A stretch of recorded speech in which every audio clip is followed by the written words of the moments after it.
नमस्कार दोस्तों, आज हम बात करेंगे परिवाद के बारे में कि परिवाद कहाँ दर्ज करवाया जाता है, परिवाद का मतलब क्या होता है और परिवाद किन मामलों में दर्ज होता है और परिवाद कहते किसे हैं। मैं आपको बता दूं, सीआरपीसी यानी दंड प्रक्रिया संहिता 1973 में बनी थी। उसकी धारा 2D में ये परिभाषित किया गया है कि परिवाद किसे कहेंगे। मैं आपको एक सामान्य भाषा में बताऊं तो परिवाद एक शिकायत है और ऐसी शिकायत संबंधित क्षेत्राधिकार वाले मजिस्ट्रेट के समक्ष की जाती है, यानी जो आपका कोर्ट लगता है उस मजिस्ट्रेट के समक्ष की जाएगी। और ऐसी शिकायत असंज्ञेय अपराध में की जाती है और संज्ञेय अपराध में भी की जा सकती है। सामान्यतः संज्ञेय अपराध में पुलिस एफआईआर दर्ज करती है और असंज्ञेय अपराध में परिवाद दर्ज करवाया जाता है, लेकिन परिवाद दोनों में भी करवाया जा सकता है, संज्ञेय और असंज्ञेय में। असंज्ञेय अपराध के बारे में जब आप संबंधित मजिस्ट्रेट के समक्ष एक शिकायत दर्ज करवाते हैं तो ऐसी शिकायत आप लिखित में भी करवा सकते हैं और मौखिक में भी करवा सकते हैं। ऐसी शिकायत आप किसी ज्ञात या अज्ञात यानी किसी व्यक्ति को आप जानते हैं उसके खिलाफ और नहीं भी जानते उस व्यक्ति के खिलाफ भी ऐसी शिकायत मजिस्ट्रेट के समक्ष दर्ज करवा सकते हैं। और ऐसी शिकायत दर्ज करवाने का उद्देश्य ये होता है कि मजिस्ट्रेट सीआरपीसी के अंतर्गत ऐसी शिकायत पर कार्रवाई करें। और ऐसी कार्रवाई करने के लिए मैं आपको बता दूं कि परिवाद के अंतर्गत एफआईआर नहीं आती है, पुलिस रिपोर्ट नहीं आती है।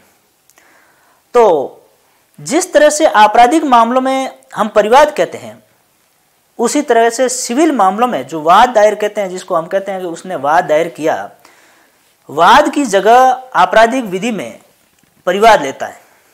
और परिवाद में आपको मैं बता दूं, यह शपथ पत्र में भी परिवाद लिया जा सकता है।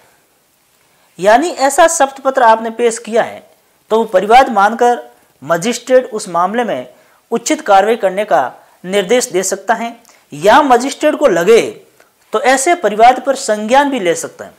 संज्ञान लेने का मतलब होता है मजिस्ट्रेट उस मामले में कानूनी प्रक्रिया स्टार्ट कर सकता है।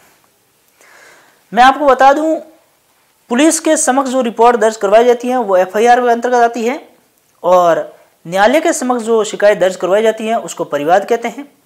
और परिवाद में आईपीसी की धाराओं का आप उल्लेख करेंगे कोई जरूरी नहीं है, क्योंकि शिकायत हमेशा एक सिंपल भाषा में लिखी जाती है और जिसमें उन तथ्यों का वर्णन किया जाता है जिसके बारे में आप शिकायत करना चाहते हैं। और उसके बाद मजिस्ट्रेट उस शिकायत को, उस परिवाद को धाराओं में संज्ञान लेता है और मजिस्ट्रेट चाहे तो उस परिवाद पर जांच भी कर सकता है खुद। खास बात यह है कि कुछ मामले ऐसे होते हैं कि पुलिस को पता ही नहीं चलता है और पुलिस संज्ञेय अपराध मानकर यानी गंभीर प्रकृति का अपराध मानकर उसमें अन्वेषण शुरू कर देती है। जब बाद में पता चलता है पुलिस को कि इस मामले में यह असंज्ञेय अपराध बनता है यानी संज्ञेय अपराध ही नहीं बनता है, तो ऐसा पुलिस अधिकारी अपनी रिपोर्ट को संबंधित मजिस्ट्रेट के समक्ष पेश करेगा और ऐसी रिपोर्ट जब पेश करेगा उसको परिवाद कहते हैं। यानी अगर पुलिस अधिकारी ने भी संज्ञेय अपराध मानकर इन्वेस्टिगेशन किया और बाद में पता चला कि असंज्ञेय अपराध है तो पुलिस अधिकारी उस मामले में एफआईआर दर्ज नहीं कर सकता।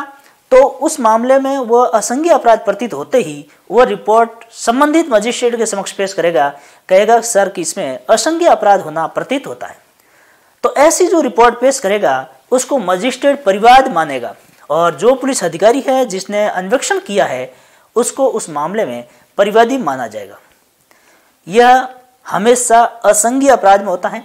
कुछ अपवादों में संज्ञेय अपराध में भी किया जा सकता है। यानी हम ये कह सकते हैं कि परिवाद संज्ञेय और असंज्ञेय दोनों मामलों में परिवाद दर्ज करवाया जा सकता है। ऐसा प्रावधान सीआरपीसी की धारा 2D में है जो परिवाद के बारे में बताता है।